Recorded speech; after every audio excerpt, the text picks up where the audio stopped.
वंदे वेदांतदेशिकं वेदान्तलक्ष्मणमुनीन्द्रकृपात्तबोधं तत्पादयुग्मसरसीरुगवृङ्गराजं त्रय्यन्तयुग्मकृतभूरिपरिश्रमन्तं श्रीरङ्गलक्ष्मणमुनिं शरणं प्रपद्ये।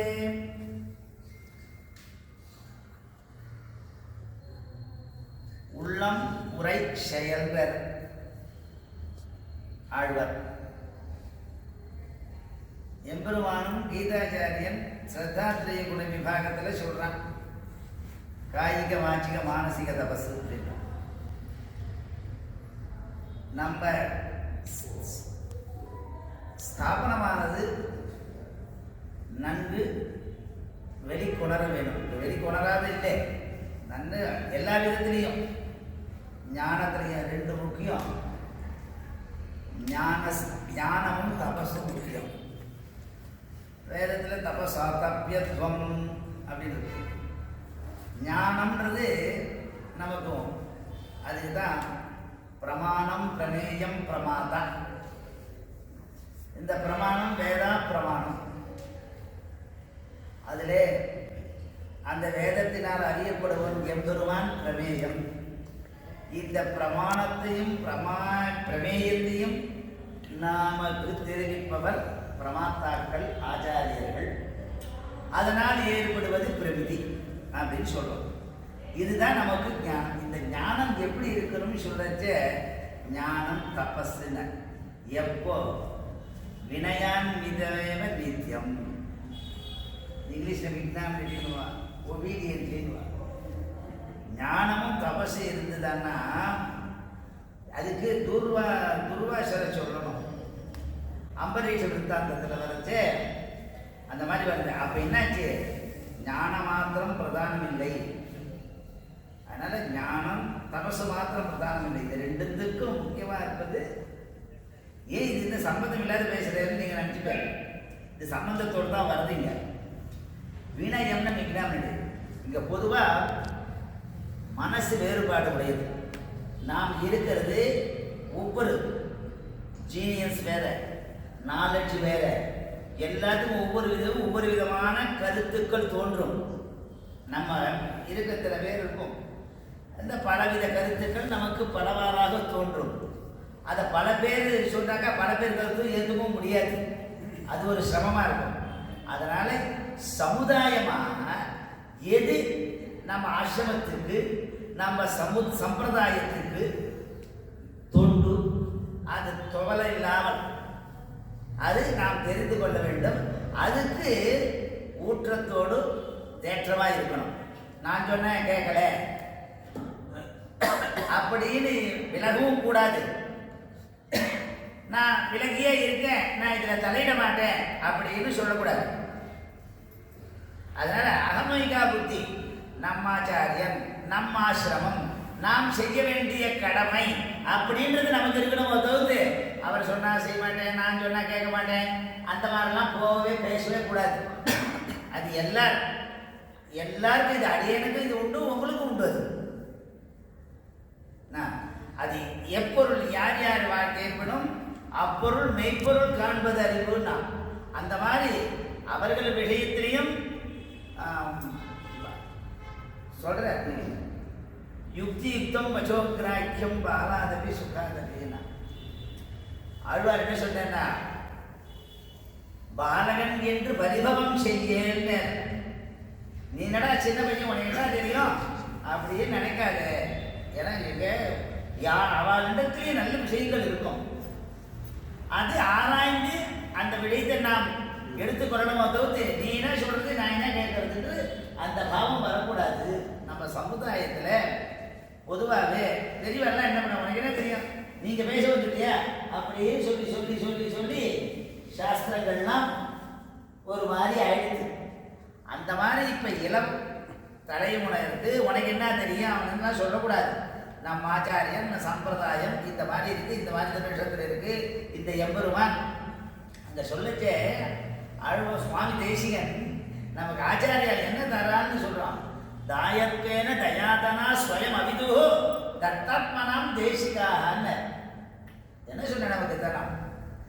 சேஷவிருத்தி பலம்னா நம்ம நம்ம சேஷவிருத்தி தான் நமக்கு பலம். அப்போ ஆச்சாரிடத்திலையும் எம்பெருமானிடத்திலையும் பெரியோர்களிடத்திலையும் அவன் ஜீனியஸ் என அனுபவம் செய்யறான். சாஸ்திராத் அனுபவோ பலியசின்னு ஒரு வாக்கியம் உண்டு. அது அது பிரமாணத்தில் கிடையாது, அனுபவ ஞானத்தில் அவன் பலியசு. ஆனால் பிரமாணம் பிராக்டிக்கல் வேணும். தியரி அண்ட் பிராக்டிக்கல் அப்படி இருந்தால் தான் வரும். அப்படி அதனால அவர்களை அனுசரித்து இளம் தலைமுறையினர்கள் அதை நாம் ஏற்றுக்கொள்ள வேண்டும். அவர்கள் என்ன சொல்றது, நாம் என்ன கேட்பது அப்படின்னு இருக்கக்கூடாது. ஒரு வயசு இருந்தாலும் அவர்களுக்கு ஒரு நாள் அனுபவம் உண்டு. ஆகையினாலே அனுபவம் தான். அதை தமிழ்ல சொன்னா படிப்பினைன்னு சொல்லுவாங்க.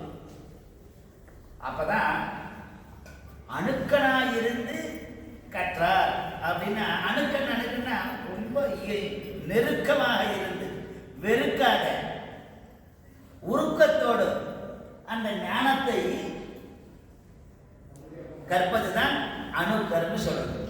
அப்படி அவர்கள் பெரியோர்கள் வழியிலே நாம் சென்று நல்வழி நாட வேண்டும்.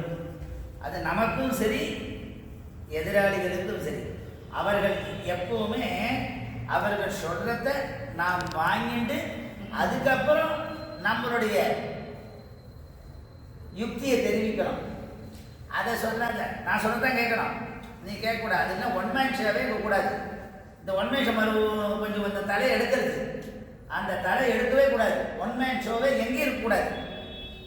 அது எல்லாரையும் அனுசரித்து எல்லாம் கூடி இருந்து குளிந்தேன் ஆன குழாங்கள் போல ரக்கன் குளம்பீய முடிந்தவனை குழாங்கள் அடியுடன் கூடி நின்று ஆடுகிறேன் என்ற ஆழ்வார். அப்படி நாம் பக்தர் குழாங்கள், சிஷ்யர் குழாங்களாக, நாம் அதிகாரி குழாங்களாக, ஆச்சாரிய குழாங்களாக. ஆச்சாரிய குழாங்கள்னா நம்ம பரம்பரையா பகவத் புரிதாம் அனகாம் ஆச்சாரிய சந்ததியும் வந்தேன்னு சுவாமி செய்திருக்க. அப்படி அந்த சந்ததியினரை நாம் வணங்கி குரும் பிரகாஷயே தீமான் மந்திரம் எத்தனை கோபையர் அப்பிரகாச பிரகாஷாபியாம் க்ஷீயதே சம்பதாயி. இங்க யூகே கூடாது, யூகோ நமக்கு தலகணம். நாம் எல்லாரும் சொல்ற வார்த்தையை கேட்டுண்டு அதுக்கு எல்லாரும் ஒற்றுமையா அந்த காரியத்தை செய்ய வேண்டும் என்ற எண்ணம் நமக்கு வர வேண்டும். அதுதான் நமக்கு முக்கியம். நமக்கு ஒவ்வொரு மனசும் ஒவ்வொரு மாதிரி. ஒருத்தரை கொடுக்கணுமா, ஒருத்தரை கொடுக்க வேண்டாம்னா, ஒருத்தர் செய்யணுமா, செய்ய வேண்டாம் அப்படின்லாம் இருப்பா. அந்த மாதிரி இடம் இது இல்லை. இது ஒரு ஸ்தாபனம். இந்த ஸ்தாபனத்துக்கு சொல்றேன், அவர் சுவாமி சொல்ற எப்படி பாருங்க. இத்தம் புமர்த்த இதினஹா இத்தம் தத்வஹிதே புமர்த்த இதினஹா திரேதா விபக்தம் தனம். தத்துவம் என்ன, ஹிதம் என்ன, புருஷார்த்தம் என்ன, இதெல்லாம் நமக்கு தெரிவிக்கிறார். அதனால நமக்கு புருஷார்த்த பராகாட்ட பகவத் கைங்கரியம், ஆச்சாரிய கைங்கரியமே நமக்கு பரம பிராப்தியம். அப்படின்ற ஒரு சமுதாயமா நம்ம வைஷ்ணவ சமுதாயம், நம்ம ஆசிரம சிஷ்யர் அபிமானிகளோடு இந்த காரியத்தை செவ்வன நடத்த வேண்டும். இளம் சந்ததியரும் அதை நன்கு அனுபவிக்க வேண்டும். அதை பின்னால வர சுவாமிகளுக்கும் நாம் ஒரு முன்னோடியாக இருக்க வேண்டும் நினைக்கணும். அதற்கு நீக்கும் உறுதுணையாக, உஷார் துணையாக, ஊன்றுகோலாகவும் நீங்க இருக்கணும். அப்படி இந்த சிறப்புற விளங்க வைப்பது நம்முடைய கடமை. அப்படின்ற நான் இருக்கக்கூடாது, நாம் இருக்கணும். நான்ற அகங்காரம் இருக்கக்கூடாது, அதிலே நான் இருக்கணும். அப்படி அந்த நம் சம்பிரதாயம், நம் ஆச்சாரியன், நம் தேசம், நம் மக்கள் அப்படின்ற ஒரு ஒற்றுமை இருக்கணும். திரிகரணத்தில் ஒவ்வாமை கூடாது. கிளர்ச்சி, வளர்ச்சி, தளர்ச்சி, மலர்ச்சி இருக்கணும். மலர்ச்சி தான் நமக்கு முக்கியம். அப்படி மலர்ச்சியோடு நாம் மாண்புற நாம் நடந்தோமானால் நாம் எங்கும் எதிலும் எப்படியும் பிரகாசிக்கலாம். எங்கு மூலன் என் கண்ணன் என்ற மகனை காய்ந்து ஆழ்வார் சொல்றேன். அந்த மாதிரி எங்கும் பிரகாசிக்கலாம். அதுல மன ஒற்றுமை, மனசுதான் முதல். மனசா ஞான காரணம், மனையேவ மனுஷியானாம் காரணம் பந்த மோட்சயோகனா. எல்லாத்துக்கும் சர்வ விதத்துக்கும் மனசுதான் பிரதான காரணம். மனசுதான் பிரதான காரணம். மனம் அதீந்திரியமான வியாபாரம். மனோவேகம் தான், வாயு வேகம்னு சொல்லுவாங்க. வாயு வேகத்தை காட்டிலும் மனோவேகம். அதனால எல்லாரும் மனத்தினால் ஒன்றுபட்டு ஒருமையுடன் அந்த ஒற்றுமையுடன் அந்த நம்ம ஸ்தாபனத்தை முன்னேற்ற வேண்டும் என்ற ஒரு உணர்ச்சியோடு உந்துதலோடு இந்த காரியங்களை நாம் செய்ய வேண்டும் என்று ஒவ்வொருத்தரும் உறுதி கொள்ள வேண்டும். நமக்கு ஏற்றம் எல்லாமே நம் ஆச்சாரியன், நம் ஆசிரமம், அதில் தான் இருக்கணும்.